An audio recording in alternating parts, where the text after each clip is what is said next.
Why does everybody make fall food look so gross? Why are you compelled to do that when I have 21 great fall flavors that you can put into your cooking today and stop all this ghoulish food fall abuse? Today on the Carefree Cooks Code. I'm Chef Todd Moore, and this is the Carefree Cooks Code, every Tuesday live at noon Eastern. Here's our challenge. How can home cooks cook freely with creativity, confidence, and pride while ignoring recipes and still impressing themselves and others with what they cook? Well, the answer is found in becoming empowered with how cooking works, using dependable and repeatable methods of cooking that work for any ingredient, for any diet, and any desire, just like chefs do. And we'll know we've cracked it when everyone sees cooking as an exciting and rewarding way to improve their relationships, their lifestyles, and their health through better food and cooking. This is the Carefree Cooks Code. Hey, welcome back to the Carefree Cooks Code, everyone. We're live every Tuesday at noon Eastern. If this surprises you, you should go to webcookingclasses.com/live and register for my alert system so that you know 15 minutes before I'm popping on here going live. And really the toughest cooking time of the year is coming up with the holidays and so on. So I do want to make sure that we stay in touch. Let's see. We are the Carefree Cooks. I need to remind you, I certainly don't, because you create your own recipes. You don't follow recipes. You bring your friends and family together when you do that. You learn every time you cook because you don't follow written instructions. There's a common theme here. You define your own cooking style when you don't have to follow someone's written instructions. You practice pro methods. You love your cooking. That's how you can look in the mirror and say, oh my goodness, I'm a carefree cook. But today we have to have a serious talk, you and I, because you need to stop playing with your food. I know you think that it's the season for tricks and or treats, but that shouldn't give you the ghoulish notion that you can make your food look disgusting and still have people want to eat it. Because we're going to talk about making food taste like fall instead of just looking like Halloween today. But I've got a true or false for you first. The true or false today says acorn squash plus sweet dumpling squash equals carnival squash. It's a squash, true or false today. Tell me in the comment box below whether the statement is true or false. So basically I'm asking you, which is the hybrid here? Is it acorn plus a sweet dumpling equals carnival? Or is it carnival plus sweet dumpling that equals acorn? Or acorn and carnival? So anyway, is this true or false? Where's the hybrid to be found in here? So I just gave you a real big hint. One of them is a hybrid. Two of them are not. So as I said, we all know that when spring comes around, all the freshest vegetables are available. I love spring cooking because the farmer's market opens and I can go down there and see all my friends and all the vendors that I know. I get the fresh fruit, when fresh tomatoes come in season, think about that. When leafy greens come around, the local lettuces and spinach and things like that, it's tremendous. You head to the farmer's market, you get the highest quality local foods, and you notice that your cooking is brighter and lighter and more exciting, right? Well, I know everyone agrees on what summer cooking is about. Summer cooking, you're outdoors, you're on the grill. It's simpler food, but it's okay if you burn it during summer, right? This is the myth that if you burn it outside, it's okay because it's summer. And in the US, it's hot dogs and hamburgers, corn on the cob, potato salad, coleslaw, things like that. It's summer cooking. And everybody understands about winter cooking. I know that. When the holidays come around, right? This is when you're probably roasting a whole bird in the oven. Winter cooking also means baking pies. You do a lot more of that. Making cakes and cookies, breads and rolls. I mean, you really can feel the warmth of winter cooking coming off the oven in your kitchen. But why? Why is fall the grossest time of the year for food. I don't understand this. In the summer, you don't carve a scary face into a head of lettuce, do you? For the salad? You don't make your hamburgers look like brains, or you don't feel compelled to make your hot dogs look like fingers in the summer. So why? Why do we abuse food so badly in the fall? As someone who has the utmost respect for food, I'm insulted by it every year. And it can't just because of it's Halloween. I mean, all right, I would understand that. If it's all just for Halloween's sake, then it's okay, I understand. But have you been into any of the retail stores lately? It's not just Halloween. It's the whole season, and that's where I have a problem. If you really want to scare people with your gross out cooking, then you're cooking for one specific day. You're not cooking for the season. And this fall cooking season, I want you to concentrate on the tastes and flavors of fall that are going to shock your tongue instead of the scary sights and the visual surprises that everybody carves their food into. It's disrespectful.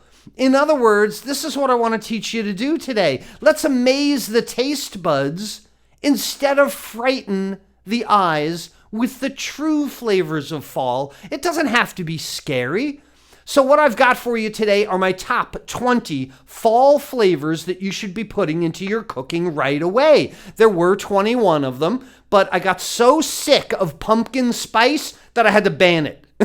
Erased it right out of there. Pumpkin spice out, so it brought it down to 20. I'm sorry. I hope you don't think I'm cheating you on one, but maybe we'll fix that later. So this is your way that your cooking can say fall without saying gross. Here they are, 20 flavors of fall you should be cooking with. The first, in alphabetical order, is an apple. Apples in baked goods. Apples can be poached. Apples can be pureed, applesauce. Apples can be added to soups. Apples are added to roasted squash this time of year. Think about a mashed butternut squash and Granny Smith apple. Give that tartness to it. Last week, in Dish of the Week, we had someone put sliced apples on their grilled cheese sandwich. The flavor of apples brings across fall, probably maybe more than any other time, because that's when the apples are available. And out of apples comes apple cider. If you've been doing basic sauté method and deglazing your pan with wine or chicken broth, how about using apple cider to deglaze your pan and sauté? Add that flavor of apple to it without having to put apples in there. You can steam things in apple cider. You can use it as a poaching liquid. It can be a liquid for soups, and again, as a liquid for mashed items. How about mashed parsnips with butter and a little bit of apple cider in there just to make it smoother to whip up a little bit? Sometimes just a touch of these ingredients can bring the flavors of fall. You don't have to overdo it necessarily. I'm going to call bacon a flavor of fall. It's great for sauté. I use a lot more bacon fat in sauté when I make soups and a roux. Sometimes I'll use bacon fat in the roux. It's just heartier. It's more like stick to your ribs for the fall, you know? I do a lot of bacon crumbled as garnish. You wrap things in bacon in the fall, and of course, strips of bacon go on top of your roasted turkey for some reason, but we're going to talk about that more when we get to holiday cooking. Beer is one of my favorite flavors of fall. Okay, I use it in other seasons too. But one of the things I really love about beer in the fall is the darker beers that come out, the Oktoberfests, the Hefeweizens, the things like that. And I use the beer as a deglazing liquid. I'll use it for steaming. I'll steam or poach shrimp in beer sometimes. Even chicken breasts are heartier meats that I can break down using some of the enzymatic action. Maybe add an acid to it, maybe a little bit of citrus juice or tomato helps tenderize those meats. And of course, beer battered items, you can use it in your batter ingredient as well. I'll tell you another thing I do in the fall that I don't do any other time of year really is brown butter. I find myself burning my butter purposely. You can make a brown butter, and really what this is burning the milk solids, because butter being the emulsification of three ingredients of fat, milk solids and water. So what you're really doing is burning the milk solids on whole butter. But then your brown butter for saute, man, it adds that extra little toasty flavor to your cooking for fall. It's a great sauce for pasta. I like making penne pasta and tossing it in brown butter. Brown butter, great for vegetables. Imagine Brussels sprouts with brown butter and walnuts, right? It just screams fall to me. So rather than whole butter, rather than clarified butter, rather than ghee even, and your olive oil, start thinking about using brown butter and a simple addition of the flavors of fall. In fall, chai tea, or just green tea, or black tea for that matter. Any teas I find myself using a lot more because that earthy kind of flavor of tea is really good for steaming items, again, for poaching items. I've used it as a deglazing liquid when I'm trying to get a certain ethnic profile, a flavor into my foods, and I always consider tea a great flavor of food. You can't deny that cranberries are, for sure, cranberry muffins, cranberry scones. We do this in a lot of baked goods, but how about items stuffed with cranberries? Like a pork loin, when you learn how to cross-cut a pork loin, truss it and stuff it with wild rice and cranberries. Oh my goodness. How about putting some cranberries in some of your side dishes? Cranberries and parsnips, like I mentioned before. Cranberries and carrots. Cranberries in your applesauce. I make a double cranberry applesauce at the holidays that uses this great ingredient of fall as well. Have you tried using figs in your cooking? Figs, they look really, really scary, but they add such a unique flavor, again, to any kind of baked goods, but they're great pureed in a sauce. And if you're making a meat that's just like a little gamier, maybe, if you're using venison or deer meat or duck, fig with a duck breast is really good. And heck, if you can do it for duck, you can do it for chicken as well. You can do a lot of fig side dishes with vegetables, a great flavor of fall to be using as well. Ginger. Ginger's great. It's an aromatic for your saute. Ginger loves direct, intense heat because it puts off those aromas. But how about adding a little bit of ginger to your potatoes? How about your roasted vegetables? You do a assortment of roasted vegetables with maybe carrots and parsnips and daikon, something like that. Add a little ginger to it. Ginger is wonderful in soups. It's even a great garnish. Fresh ginger garnish grated on top of something is great.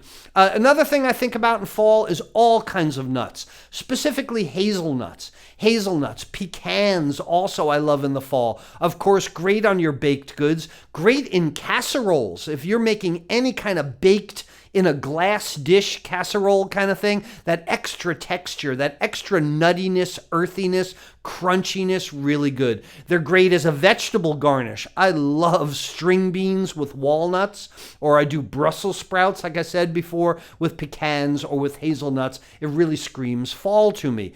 Maple.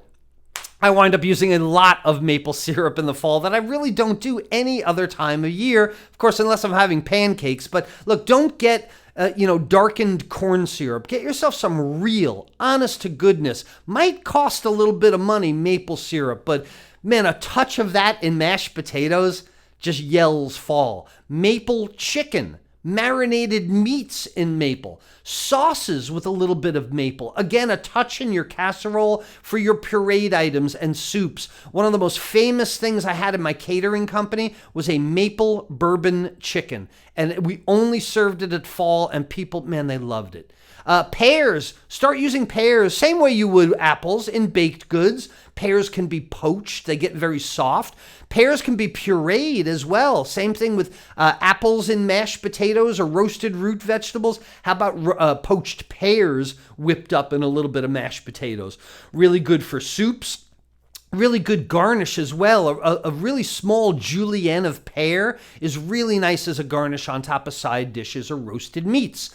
Pomegranates are another great fruit for fall, and this is great for dressings and sauces. Again, if you're making, it's a little more tart, it's a heartier flavor, so if you're doing duck breast or you're doing venison, something a little gamier, even fish, even heartier fish like shark steaks or swordfish can put up with this kind of flavor. Also good good in baked goods. Pomegranate juice turns things red, but it's good for a poaching liquid. And the seeds are great for garnish as well. And speaking of turning things red, some red wine. I cook a lot more with darker wines, ports, things like that, liquors, which I didn't even include on this list today, bourbons and whiskey. I add a little bit of whiskey to my porridge in the morning. You can add a dash of bourbon to your mashed potatoes, but of course, red wine, liquors, things like that are great for deglazing and saute. They're wonderful for marinating things because of the acidic quality. You can use them in steaming and poaching liquids as well.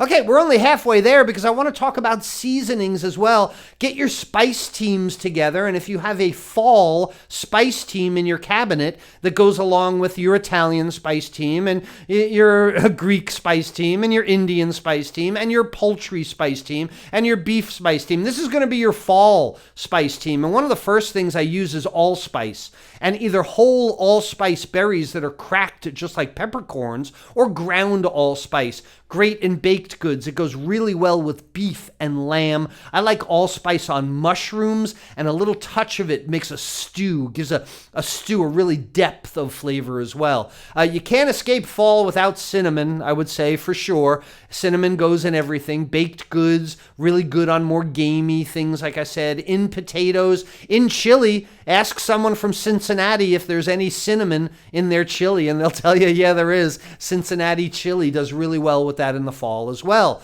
Cloves have that deep flavor, that nutty flavor, the clavel in Spanish.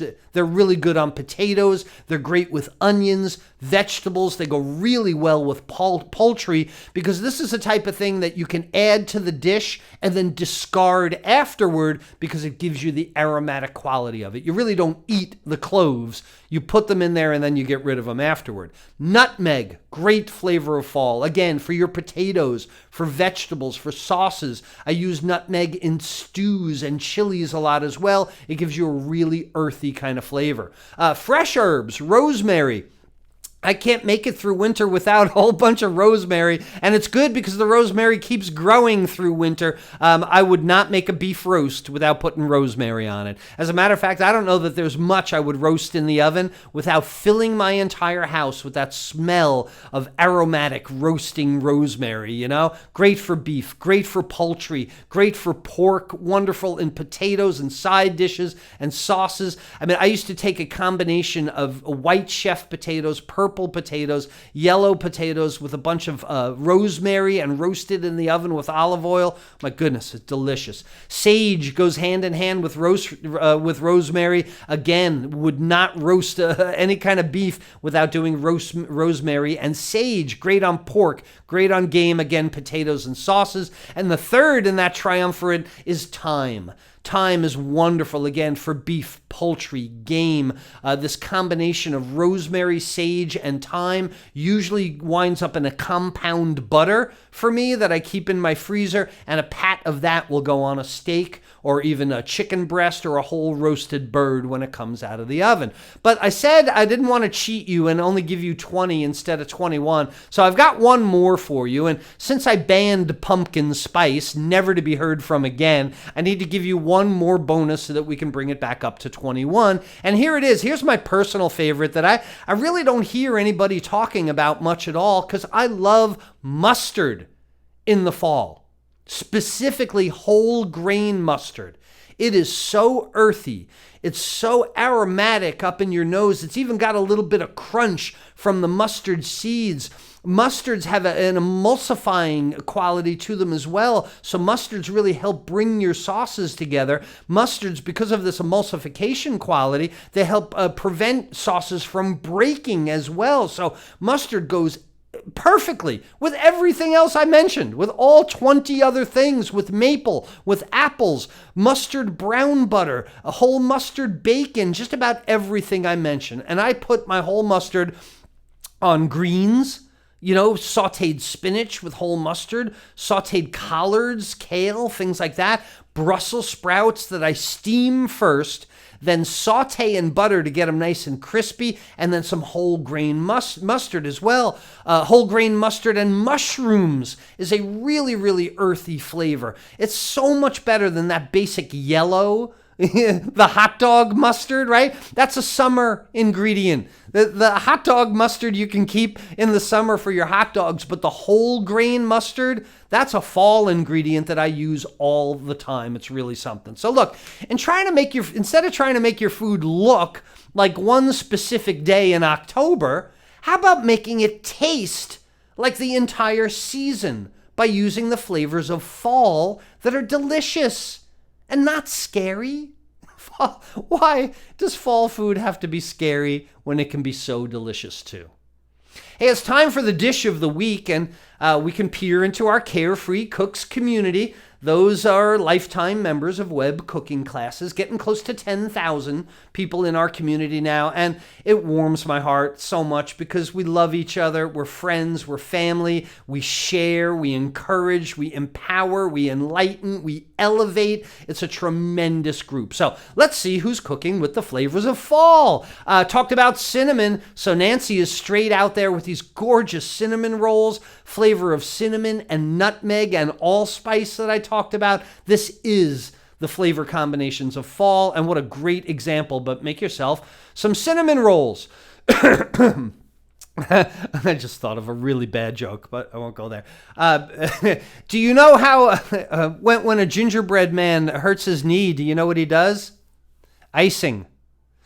All right, Kimberly, it says I shouldn't have. Kimberly says it's a cold, rainy day in Michigan that calls for soup. So she sauteed some chicken. She added chicken broth, some carrots, celery, kale, cabbage, potatoes, a little bit of soy sauce. I like that. That adds that umami to it, you know? Some salt, some fresh black pepper, garlic, thyme, onion, bay leaf. She says supper's ready, and I bet it is. That is a great fall soup / stew going on there. Nicely done, Kimberly. Don put together a fantastic looking pot pie. He's got this stick to your ribs kind of sauce, the flavors of fall in there, again with thyme and rosemary and all those root vegetables and potatoes. Pot pie, definitely a flavor of fall as well. Gary's doing short ribs right on the stovetop in his cast iron pan there, seasoned, browned with 10 garlic cloves, deglazed, and he put a heaping tablespoon of tomato paste in there, he says, half a bottle of Merlot, and then reduced it all. Oh, excellent. So like tomato paste and red wine poaching, and of course all that acid is going to break down the relative chewiness of those short ribs. Brilliant. That's a great combination of ingredients. And great flavors of fall in there as well. Terry did a whole bunch of ham and barley soup because he had a leftover ham bone. That's what Carefree Cooks do. You know, instead of following the recipe that probably says throw the bone in the trash after you've made your ham stew, Carefree Cooks know there's flavor in them there bones. And Terry made a ham and barley soup. He even canned it up there in a pressure canner. Then he did a butternut squash, sweet potato, and apple soup. 3 great flavors of fall because he had some squash left over, is what he said. So he's just really practicing his carefree cooking there, using ingredients that other people would throw into the trash because he knows his cooking methods and he can turn them into something really tremendous and the flavors of fall. Look, if you change your cooking for the season, the way that you do your clothes, the way you do the decorations in your home, the way you do your hobbies, go ahead, change your cooking, and you're going to have new excitement and new variety in your kitchen. I mean, you change everything else for fall, right? Why not your cooking too? The what am I for today? Butternut acorn squash plus sweet dumpling squash equals carnival squash? Yeah, the answer is true. Carnival squash is the hybrid squash. Carnival is the one that was invented by combining the sweet dumpling and the acorn squash. So those of you that said true to the true false today, good for you. 10,000 other points. And look, if you knew someone who's abusing fall foods by making them look scary instead of them tasting delicious, please like this video. Please share it with them. Get them on the right path to great fall cooking. And if you want to add new excitement and interest to your cooking, my new free online class, Fall Cooking is Cozy, 3 surprising ways to enrich your fall cooking that you might be missing. This class is going to make it easy for you. So just go to webcookingclasses.com/cozy to find out when the next class is starting so you can join right away. So Chef Todd Moore reminding you that there's a method to your great fall cooking success. And we'll see you soon, maybe on Halloween on Thursday. Bye-bye, everyone.